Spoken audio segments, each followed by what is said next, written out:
Pemirsa Klavos Sukacita yang diberkati Tuhan, sebelum kita membaca bagian sabda kebenaran firman Tuhan, mari kita berdoa meminta tuntunan Roh Kudus. Kita berdoa. Dalam kebersamaan, hamba bersama-sama dengan pemirsa Klavos Sukacita, di mana kami telah siap untuk mau mendengar suara Tuhan, isi hatimu, yang selalu Tuhan nyatakan dan perdengarkan kepada kami. Bapa, mari Engkau berfirman kepada kami, karena kami telah siap untuk mau menyambut firman-Mu. Amin. Pemirsa yang diberkati Tuhan, pembacaan firman Tuhan terambil dari Injil Yohanes pasal 4, ayat 1 sampai pada ayatnya yang ke-8. Dengan perikop pembacaan, percakapan dengan perempuan Samaria. Ketika Tuhan Yesus mengetahui bahwa orang-orang Farisi telah mendengar bahwa ia memperoleh dan membaptis murid lebih banyak daripada Yohanes, meskipun Yesus sendiri tidak membaptis, melainkan murid-muridnya, ia pun meninggalkan Yudea dan kembali lagi ke Galilea. Ia harus melintasi daerah Samaria, maka sampailah ia ke sebuah kota di Samaria yang bernama Sikar, dekat tanah yang diberikan Yakub dahulu kepada anaknya Yusuf. Di situ terdapat sumur Yakub. Yesus sangat letih oleh perjalanan. Karena itu ia duduk di pinggir sumur itu. Hari kira-kira pukul 12. Maka datanglah seorang perempuan Samaria hendak menimbah air. Kata Yesus kepadanya, "Berilah aku minum," sebab murid-muridnya telah pergi ke kota membeli makan.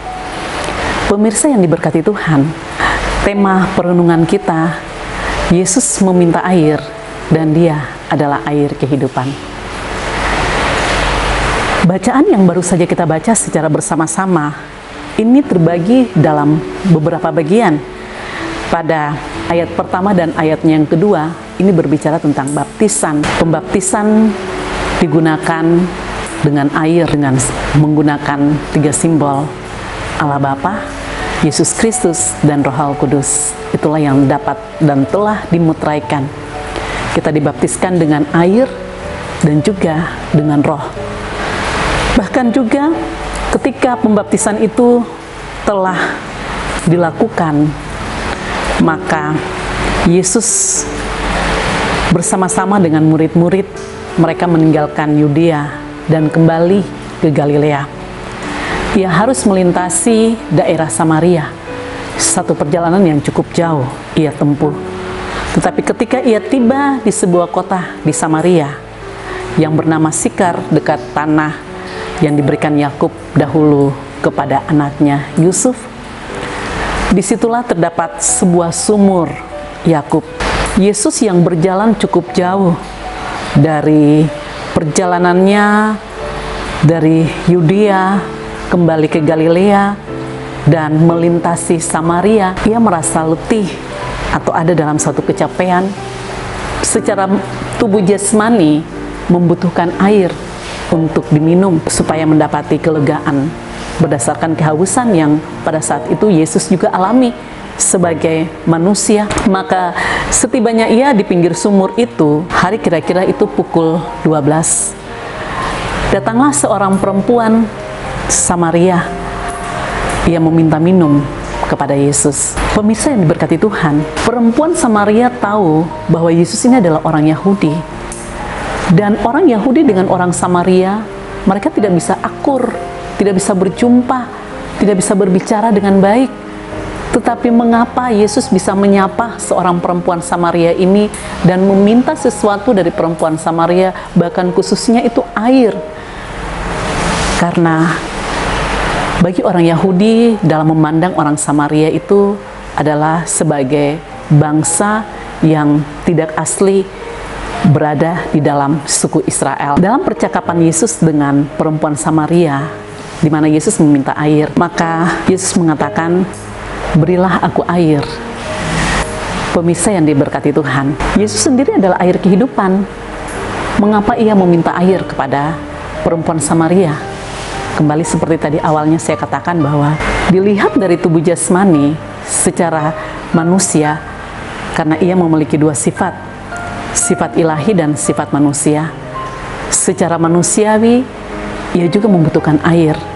Dan ia mau melihat sampai sejauh mana perempuan Samaria ini punya belas kasihan dalam memberikan air kepada Yesus. Dan Yesus ingin menguji sampai sejauh mana pula perempuan Samaria ini mengenal Yesus dan tahu persis bahwa dia adalah sebagai air kehidupan. Untuk kita memiliki kelegaan, jangan kita mencari air itu jauh, tapi kita datang kepada Yesus, karena Yesus sudah datang dalam hidup kita. Kita andalkan Yesus supaya kita memperoleh kelegaan. Kita minum air kehidupan itu, sehingga kita mendapati hidup bukan kekal nanti kelak, tetapi kehidupan yang sedang Allah izinkan kita mengarungi hidup di tengah-tengah bumi ini, supaya kita berjalan, kita tidak merasa kecapaian, keletihan, tapi air kehidupan itu yang memuaskan seluruh tubuh jiwa roh kita. Air kehidupan itu yang selalu membersihkan akan seluruh kehidupan kita. Apabila kita berjalan, kita menjadi anak-anak Tuhan yang terkadang kita lalai dalam melakukan perintah-perintah Tuhan, kita datang pada air kehidupan. Dia membersihkan dan menyucikan akan kehidupan saya dan pemirsa. Dia layakan kita di hadapan Dia. Bahkan air kehidupan membawa kita untuk hidup berada di dalam kesejukan, ketenangan, bahkan menjadi umat-umat yang harus bersyukur di hadapan Tuhan. Tuhan yang mempunyai firman memberkati kita. Amin. Kita berdoa. Bapa, terima kasih. Ajarilah kami Tuhan untuk mengenal Engkau. Engkau Tuhan telah datang dalam meminta air kepada seorang perempuan Samaria. Jangan kami seperti perempuan Samaria yang tidak mengenal Yesus, yang adalah air kehidupan. Berikanlah kami mengenal Engkau Tuhan sebagai Sang Pemberi hidup di dalam kehidupan kami. Karena perjalanan kami di tahun 2025 ini sangat cukup jauh, perjalanan yang cukup panjang. Kami harus membutuhkan air kehidupan memberikan kami kelegaan, kesejukan, kesegaran, supaya kami tetap semangat dan mampu melewati setiap detik, setiap menit, setiap jam, setiap hari, setiap minggu, setiap bulan, sampai kami ada di penghujung tahun kembali, 31 Desember 2025. Dan Tuhan akan kembali hentarkan kami di tahun yang baru lagi.